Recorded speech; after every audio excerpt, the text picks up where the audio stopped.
Congress party parliament అభ్యర్థి ఆత్రం సుగుణ ఇవాళ మూడో సెట్ నామినేషన్ దాఖలు చేశారు. ఆదిలాబాద్ జిల్లా ఎన్నికల కార్యాలయంలో కానపూర్ ఎమ్మెల్యే వెట్మాపొచ్చు అసెంబ్లీ ఇన్ఛార్జి కంది శ్రీనివాసరెడ్డితో కలిసి ఎన్నికల అధికారి రాజర్షి షాకు ఆమె నామినేషన్ సమర్పించారు. అనంతరం బయట మీడియా పాయింట్ వద్ద మాట్లాడారు.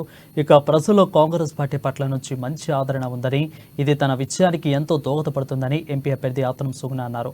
ఒక గల్లీ బిడ్డను ఢిల్లీకి పంపవలసిందిగా ఓట్లను కోరుతున్నట్లు తెలిపారు. ఇక ఎన్నికల ప్రచారంలో ప్రజల నుండి అమితమైన స్పందన కనపడుతుందని అన్నారు.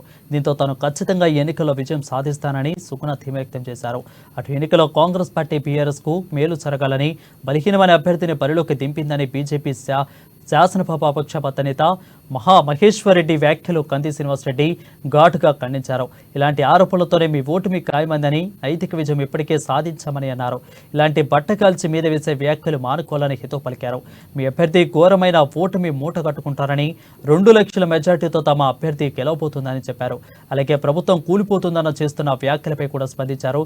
ప్రజలు ఎంతో విశ్వాసంతో ఎన్నుకున్న ప్రభుత్వాన్ని కూలదోస్తామంటే ఆ ప్రజలే తిరగబడతారని, మీకు సరైన బుద్ధి చెప్తారని కంది శ్రీనివాసరెడ్డి హెచ్చరించారు. రేపు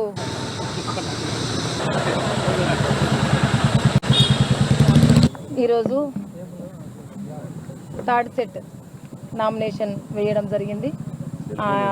అంతా చాలా బాగానే ఉంది. రేపు బీఫామ్ కూడా ఇవ్వబోతున్నాం. రేపు చాలా ప్రచారం బాగుంది, బాగా జరుగుతుంది. 7 నియోజకవర్గాలు కూడా అంతా పూర్తిగా తిరిగాము.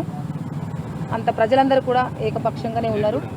ఎందుకంటే గతంలో బీఆర్ఎస్ బీజేపీ క్యాండిడేట్స్ వాళ్ళు పాత వాళ్ళు, ఒక కొత్త అభ్యర్థి, అది మళ్ళీ కాంగ్రెస్ పార్టీ నుంచి మొట్టమొదటిసారిగా ఆదిలాబాద్ పార్లమెంటుకు ఒక ఆదివాసీ మహిళ, ఒక హిస్టరీ అది. కాబట్టి అందరూ కూడా మళ్ళీ చేతి గుర్తుకు ఓటేసి కాంగ్రెస్ పార్టీని దేశంలో కూడా గెలిపించుకుంటే రేపు రాబోయే రోజుల్లో ఈ ప్రాంతం అంతా, దేశం అంతా అభివృద్ధి జరుగుతున్నటువంటి ఒక లక్ష్యంతో ప్రజలందరూ ఉన్నారు.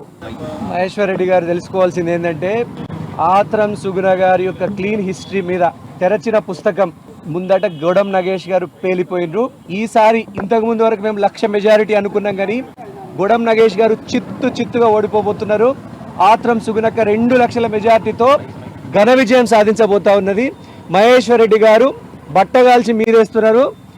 వాళ్ళ దగ్గర ఏమి ప్రచారస్త్రాలు లేక, వాళ్ళ మోడీయే దిక్కు తోచక మంగళసూత్రాలు అమ్ముకుంటారు అనుకుంటా పిచ్చి ప్రేలాపనలు పలుకుతున్నారు.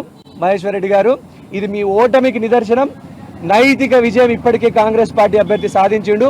కాంగ్రెస్ పార్టీ 200 పైగా ఎంపీ సీట్లు గెలిచి కేంద్రంలో అధికారంలోకి రావడం ఖాయం. రాహుల్ గాంధీ గారు ప్రధానమంత్రి కావడం ఖాయం.